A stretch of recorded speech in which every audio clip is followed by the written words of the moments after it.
1947, the quiet town of Roswell, New Mexico, experienced an unusually tranquil night under a starry sky.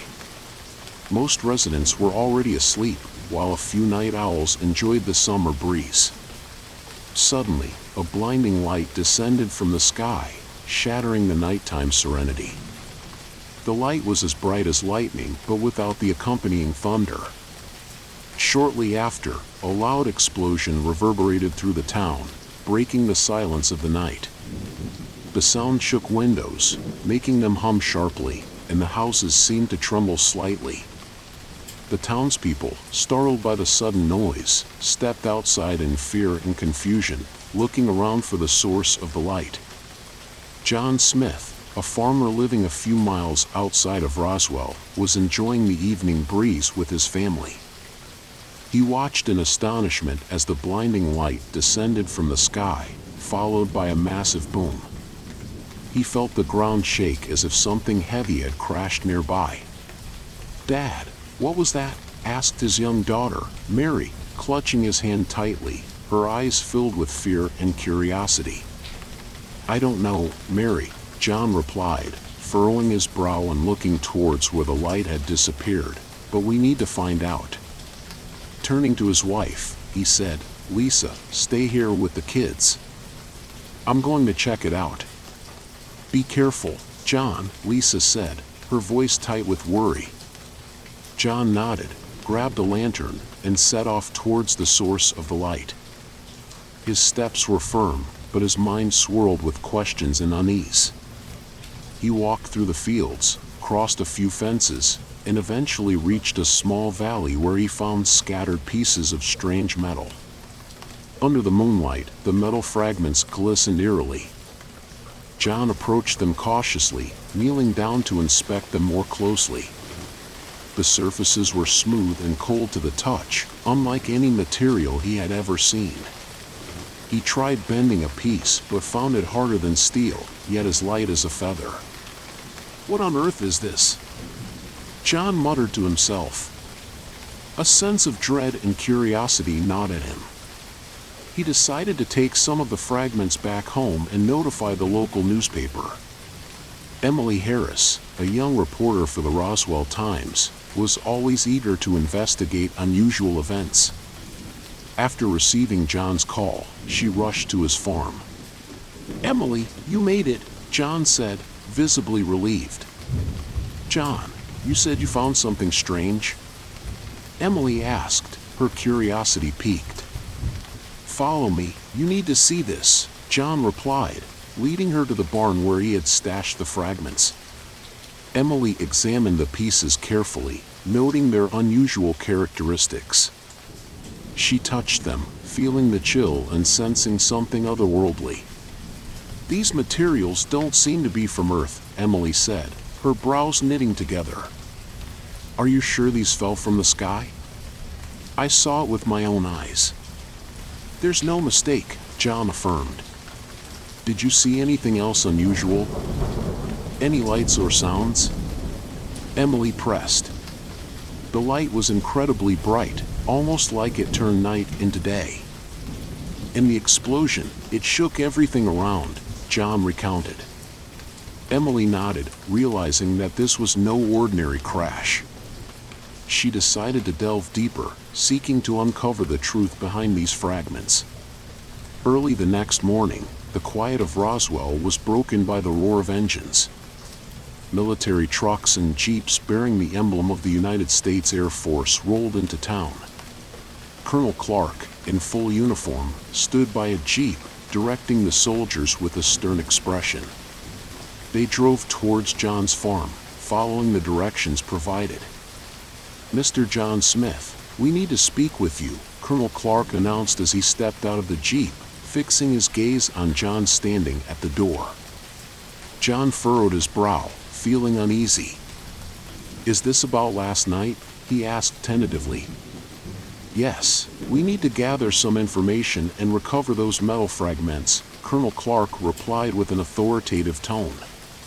"What are those fragments? What are they exactly?" John asked, trying to read the colonel's expression.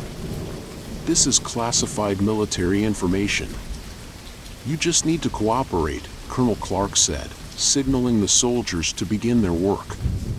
The soldiers quickly secured John's farm, setting up a perimeter and posting guards around the area. Wearing gloves, they meticulously collected the metal fragments and placed them in boxes labeled top secret. John stood aside, watching helplessly as his farm was taken over. He knew it was futile to resist the military. Please keep silent about this, and do not speak to anyone about what you saw. Colonel Clark approached John, his voice carrying a veiled threat. What will happen if we do? John felt a chill of fear. There will be severe consequences. Colonel Clark's gaze was icy. This is a matter of national security. I hope you understand. John nodded, realizing he was powerless to change the situation. Emily Harris arrived at John's farm early, intent on continuing her investigation. She saw the farm had been sealed off by the military, with soldiers busily collecting fragments while Colonel Clark spoke to John. What on earth is going on here? Emily muttered to herself, lifting her camera to capture the scene. Suddenly, a soldier noticed her. Stop! This is a restricted military area, he shouted, approaching her quickly. Emily lowered her camera, raising her hands. I'm a reporter. I'm just trying to understand what's happening. You have no right to be here, the soldier said sternly, seizing her camera. I just want to uncover the truth. The public has a right to know, Emily protested. This is a matter of national security. It's not for you to decide. Colonel Clark approached, ordering the soldier to escort Emily off the premises. Colonel, I'm just trying to find out the truth, Emily pleaded, hoping to see some humanity in his cold eyes. Sometimes the truth is not meant to be public, Colonel Clark responded coldly. Now leave, or I will take further action. Emily left the farm reluctantly, her mind racing with questions and anger. She decided to continue her investigation, determined to uncover the truth behind the incident. Back at the newspaper office, Emily began sorting through her photos and notes. She realized the military's involvement made things more complicated and dangerous, but she resolved not to give up. Emily, are you really going to keep investigating this? Her colleague Mark asked, concerned. Absolutely. There has to be more to this than we know, Emily replied firmly. I have to solve this mystery. Emily used various channels to seek out witnesses and informants. She discovered that many people had seen the UFO crash but were now too scared to speak out. They're afraid of military threats, Emily concluded. But we need to find more evidence. Emily decided to take a risk and infiltrate the military base. Disguised as a base employee, she managed to sneak inside. At night, the base was eerily quiet, with only a few guards patrolling. Using her wits and courage, Emily evaded the guards and entered a lab. The lab was dimly lit, filled with various equipment and instruments. She saw the collected metal fragments stored in a glass cabinet, with complex analysis data displayed on nearby computer screens. What exactly are these things? Emily wondered aloud, taking photos of the scene. Suddenly, she heard footsteps and quickly hid in a corner. Several scientists and officers entered, discussing the origin and nature of the fragments. The composition of these metals is completely alien to Earth, one scientist remarked. We've never seen anything like this. This proves they are indeed extraterrestrial artifacts, Colonel Clark said coldly. We need to find more clues as soon as possible. Emily's heart raced. She knew she had stumbled upon critical evidence. She continued to hide, recording their conversation and the experimental data. Just as Emily was about to leave, she accidentally knocked over a table, making a noise. the officers turned their heads and saw her. "Catch her!" Colonel Clark shouted. Emily bolted, trying to escape the lab. But she was quickly apprehended by several guards and brought before Colonel Clark. "What are you doing here?" Colonel Clark demanded angrily. "I'm just trying to uncover the truth and let the public know where these things come from," Emily replied defiantly. "You weren't meant to know this," Colonel Clark said coldly. "Take her away." Emily was locked in a small dark room, guarded by 2 soldiers outside.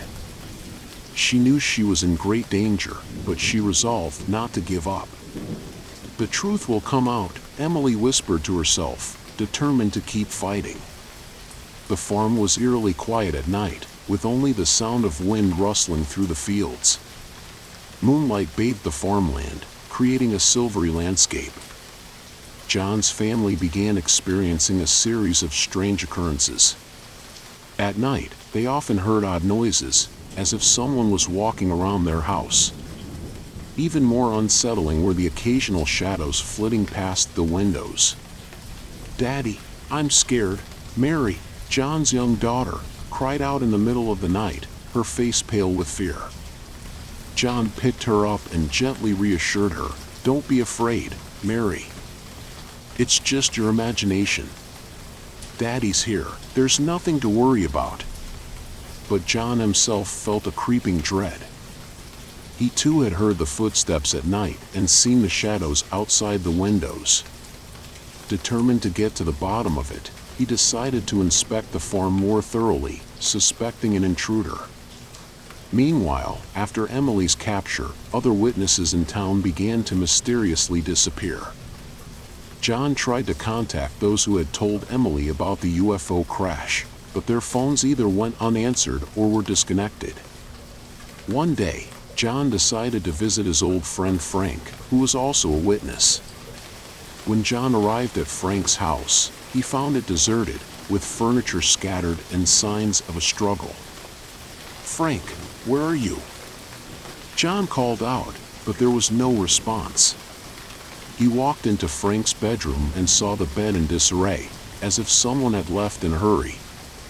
The phone on the nightstand was ripped off, indicating Frank had been forcibly taken.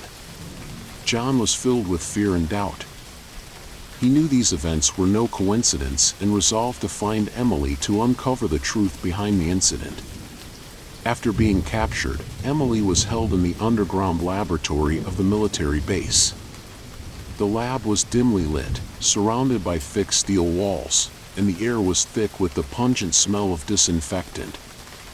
Emily was strapped to a metal chair, facing a row of cold, surgical instruments and scientific equipment. Colonel Clark stood before her, his gaze icy. "You shouldn't have meddled in this, Emily."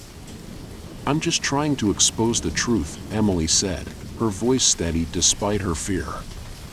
"Some truths are not meant to be revealed." Colonel Clark waved his hand, and several scientists in white lab coats approached. They began to examine Emily's belongings, taking her camera and notebook. They then opened a heavy iron door, leading her into a deeper part of the laboratory. In the center of the lab, Emily saw a massive transparent container filled with a strange liquid. Inside the liquid floated a being that looked both fragile and terrifying. It had smooth gray skin, large black eyes, and thin limbs, appearing both delicate and intelligent. "Is that an alien?" Emily asked in astonishment. "Yes, this is what we've been studying," one of the scientists replied, his voice filled with excitement and reverence. "What are you doing to it?" Emily's voice trembled. "Research, experimentation, dissection," the scientist responded coldly. "We must understand their physiology and technology." Emily felt a wave of nausea and anger. She knew these extraterrestrials were not invaders but had crashed on Earth due to a navigational error. She resolved to expose the truth and let the world know what was happening. Emily was locked in a corner of the lab, surrounded by cold instruments and thick steel walls. Next to her, in a transparent container, floated an alien being. It had smooth gray skin, large black eyes, and thin limbs. Though it looked fragile, its eyes were filled with wisdom. Emily noticed the alien's gaze following her, as if trying to communicate. She felt an indescribable connection, a deep mental touch. "Can you hear me?" Emily whispered, knowing the alien might not understand human language, but trying to communicate anyway. Surprisingly, Emily felt a warm sensation, like a gentle current flowing through her body. Images and emotions flashed in her mind. She saw a beautiful starry sky, planets slowly moving in their orbits, and the alien's home world sparkling in the distance. She felt their peace and wisdom. "You're not here to invade," Emily whispered. "You came here by accident." The alien's gaze softened, and Emily felt deep sadness and helplessness. She saw their ship drifting in space, eventually crashing on Earth. They tried to communicate with humans, but were met with brutal treatment and relentless experimentation. Emily felt their pain and despair, and her heart filled with empathy and anger. She resolved to expose everything and let the world see the true nature of these extraterrestrials. Over the following days, Emily used every opportunity to communicate telepathically with the alien. She discovered they had a special telepathic ability to transmit information and emotions through thoughts. She learned to focus her mind, engaging in deeper communication with the alien.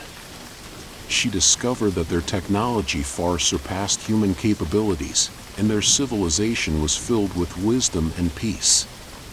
Emily saw their home, how they used technology to improve their lives, and their harmonious coexistence. The alien conveyed their fears and hopes to Emily. They wished to coexist peacefully with humans, sharing their knowledge and technology, but human fear and military intervention made this nearly impossible. Emily decided to document this information and seek a way to make it public. She knew it would be a difficult and dangerous fight, but she couldn't give up.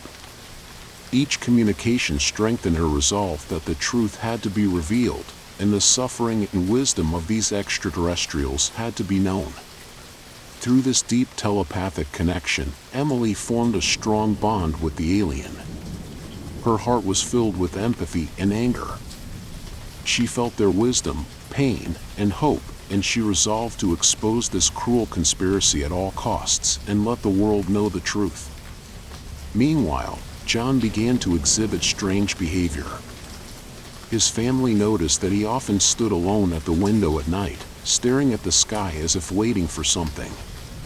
His behavior became increasingly erratic, and he would sometimes burst into sudden fits of anger, as if controlled by some unknown force. "John, what's wrong with you?" Lisa asked, worried. "I'm fine." John forced a smile, but his eyes betrayed pain and confusion. He knew it all started with the metal fragments he found that night. He felt his body and mind were being invaded by some unknown force. He decided to take one last risk to find Emily and uncover the truth behind these events. At night, John put on his coat and quietly left the house. He drove towards the military base, his heart filled with determination and fear. He knew this would be a dangerous journey, but he had no choice. Emily was locked in a small room in the base, with thick iron bars on the windows and 2 guards at the door. She knew she had to escape to make the truth public. She began to study the room's structure, looking for a way out. She noticed a vent in the corner of the room. Though narrow, she thought she could try to escape through it. Using all her strength, she removed the grate and slowly crawled inside. The ventilation duct was narrow and dark, but Emily pressed on. She moved cautiously, trying not to make any noise. Finally, she saw a sliver of light ahead, the exit to the outside world. Emily crawled out of the vent and found herself in the base's backyard. There were not many guards around, so she quickly hid in the shadows and began looking for a way out. She carefully observed her surroundings and saw a small gate in the base's wall. She decided to risk going through it to escape. Emily approached the gate and pushed it open, making a slight creaking sound. She quickly slipped through and ran into the dark woods. Her heart pounded, but she knew she had to stay calm and keep moving. Meanwhile, Colonel Clark discovered that Emily had escaped and immediately ordered a base-wide search. "She can't have gone far," Colonel Clark roared. "Find her, at all costs." The alarm blared through the night, and soldiers quickly mobilized, launching a thorough search. They carried flashlights and weapons, spreading out through the woods and around the base, trying to find any trace of Emily. Emily heard the distant alarms and the soldiers' footsteps. She knew time was running out. She quickened her pace, moving through the woods as quietly as possible. She prayed that she could evade the search party. At the same time, John was approaching the base. He knew Emily would be there and he had to find her to protect her. John stealthily moved along the base perimeter, noting the heavy security. Using the cover of darkness, John slowly approached the base fence. He found a hidden spot and carefully cut through the fence with wire cutters. He slipped inside and hid in the shadows, observing the activity inside the base. Seeing the direction Emily had fled, John decided to create a diversion to buy her more time. He ignited several bottles of gasoline, causing multiple fires and explosions to draw the soldiers' attention. "There are explosions over there. Check it out," the soldiers shouted, running towards the fire. John watched as the soldiers left, knowing he had done his best. He silently prayed for Emily's safety, then turned and ran in the opposite direction, drawing more pursuers away. Emily heard the explosions and the soldiers' commotion. She knew John was creating a diversion for her. Her heart filled with gratitude and determination. She couldn't let John's sacrifice be in vain. Emily quickened her pace, moving through the woods until she finally saw a road ahead. She knew if she could reach the road, she might be able to hitch a ride to safety. She ran to the roadside and saw a truck approaching in the distance. Waving her arms, she signaled for help. The truck driver slowed down and stopped. "Please help me, I'm being chased," Emily panted. The driver looked at her and nodded. "Get in, I'll take you." Emily climbed into the truck, and the driver quickly started the engine, driving away. She glanced back and saw the soldiers searching in the distance but not spotting her. Thank you so much," Emily said gratefully. "No problem, miss." "Where do you need to go?" the driver asked. "To the nearest city." "I need to find a safe place," Emily replied.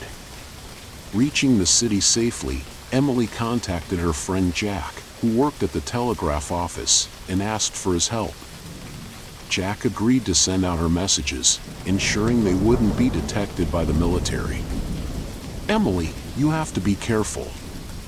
The military is hunting you," Jack warned. "I know, but the truth has to be revealed," Emily said with determination. Jack used his skills to send the telegraph to the newspaper office. A few hours later, Emily received a reply confirming they had received the evidence and would publish the story as soon as possible. Emily sighed in relief but knew the danger wasn't over. She had to keep hiding until things calmed down. Colonel Clark, learning that Emily had escaped and successfully sent a telegraph, was furious. He ordered the relentless pursuit of Emily, vowing not to let her expose the truth. "She can't let the truth come out," Colonel Clark shouted. "Find her, no matter where she goes." The soldiers quickly mobilized, searching the city house by house, trying to locate Emily. Emily knew she couldn't stay in the city any longer. She decided to move to a more secluded location. Leaving Jack's apartment, she found a small motel and hid in a room, beginning to sort through her photos and recordings. She knew this evidence was crucial and had to get it to the newspaper quickly. In the motel room, Emily felt waves of exhaustion and unease. She knew she couldn't let her guard down and had to keep moving to bring the truth to light. Emily realized she couldn't rely on her own strength alone. She needed more support and help. She resolved to delve deeper into the history and purpose of the extraterrestrials and try to establish contact with other extraterrestrial beings to form a resistance. Through underground networks, Emily connected with other scientists and researchers interested in extraterrestrials. They formed a secret organization determined to uncover the truth. "Emily, we need to find more evidence to make the world believe us," the organization's leader, George, said. "I know, but we need time and resources," Emily replied. "We have to be careful not to let Colonel Clark discover our actions." As night fell, the area around the Roswell base was brightly lit, with guards patrolling vigilantly to ensure no one could approach the highly classified area. Emily and her team were hiding in the nearby woods, preparing for their most dangerous mission yet, infiltrating the base to obtain the final crucial evidence. Dressed in black combat suits and equipped with high-tech devices, Emily and her team were ready. George pulled out a small infrared disruptor, activating it to disable the base's infrared sensors. "We have 10 minutes, George whispered. They quickly cut through the base's fence and slipped inside. Crossing an open field, they reached a surveillance camera. George hacked into the camera system with a portable computer, freezing its feed on an empty scene. "Let's move," George signaled. Entering the laboratory area, they encountered 2 guards. Emily pulled out a small tranquilizer gun, shooting both guards in the neck.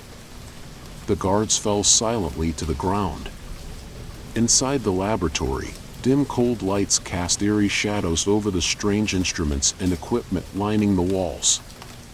Emily and her team cautiously advanced into the core area, where several large transparent containers held the remains and specimens of extraterrestrial beings.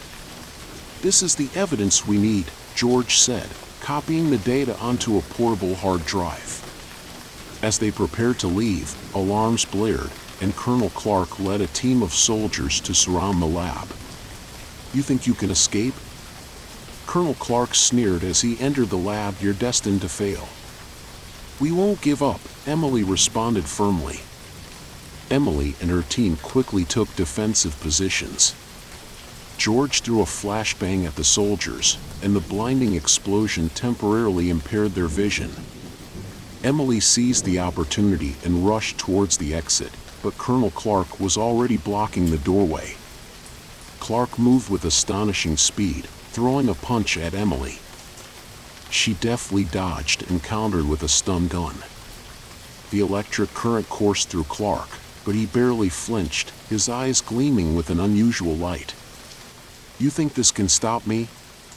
Clark sneered, revealing sharp teeth. "He's not human," George exclaimed. Emily realized Clark's true identity. They were facing a powerful extraterrestrial being. She quickly instructed her team to scatter and create chaos. George and the others used their weapons to hold off the soldiers while Emily maneuvered to break through Clark's defenses. She used her agility to navigate the confined space, avoiding Clark's powerful attacks and searching for an opening to counterattack. Suddenly, a bright light filled the room, and Emily and her team were subdued by a group of mysterious individuals. Emily was shocked to find that these were not Clark's men, but another secret organization. "We're here to protect you," the leader of the mysterious group said with a tone of feigned warmth. "Who are you? Why are you doing this?" Emily asked, her eyes full of distrust. "We are the Guardians of Light." "We can't let this information fall into the wrong hands," the leader coldly replied. Emily quickly realized this organization was not her ally. They intended to use her evidence for their own purposes. They didn't want to reveal the truth, but to control the information and manipulate global affairs. As the Guardians of Light subdued Emily, they also captured Colonel Clark. He was swiftly restrained and forcibly taken away. "You can't do this to me," Clark roared, struggling to break free. "You are of no further use to us," the leader of the mysterious group said coldly. "We won't allow anyone to jeopardize our plans." Clark was injected with a mysterious substance and fell into unconsciousness. He was taken to a secret location, disappearing entirely from public view. The Guardians of Light decided to exploit Clark's knowledge and technology for their own schemes while ensuring he could never again pose a threat to their plans. In the midst of the chaos, Emily realized that the extraterrestrial specimens and all related evidence in the lab had vanished. The mysterious organization used advanced cloaking and teleportation technology to quickly transfer the extraterrestrials and all pertinent evidence to an unknown location. "Where have you taken the extraterrestrials?" Emily demanded. "That's none of your concern," the leader responded. "We are merely fulfilling our mission." Emily was filled with despair and anger, recognizing that she and her team were completely overpowered and that the crucial evidence had been taken by the Guardians of Light. In the ensuing confusion and intense light, Emily and her team were forcibly sedated and lost consciousness. When they awoke, they found themselves in a windowless room, stripped of all equipment and evidence. "How did we end up here?" George asked, bewildered, trying to recall the events. "They took everything, including the extraterrestrials," Emily responded calmly. "We need to find a way out." Emily and her team were forcibly disbanded, losing all evidence and resources. Emily herself became the target of multiple organizations, each seeking to control her for the information she possessed. The Guardians of Light not only took control of all the evidence Emily had gathered, but also monitored and tracked her relentlessly. They utilized a global intelligence network to ensure any attempts to reveal the truth were swiftly quashed. "We can't let her take any more actions," the leader of the mysterious organization said. "We must ensure she can never make the truth public." Emily realized she was up against an immensely powerful enemy. This organization possessed not only advanced technology and resources, but also global influence. They manipulated information, created fake news, and controlled political situations to maintain their dominance. She decided to go underground, continuing to seek opportunities to reveal the truth. Despite losing her team and resources, her resolve remained unwavering. She knew that only by exposing the true nature of the Guardians of Light could the world see the real conspiracy. Okay. Tonight's horror story ends here, but the whispers in the dark never fade. When you turn off the screen, do you still feel the chill and see the eerie shadows around you? May you sleep soundly, but remember, the horror is never far away. See you next time, brave viewers.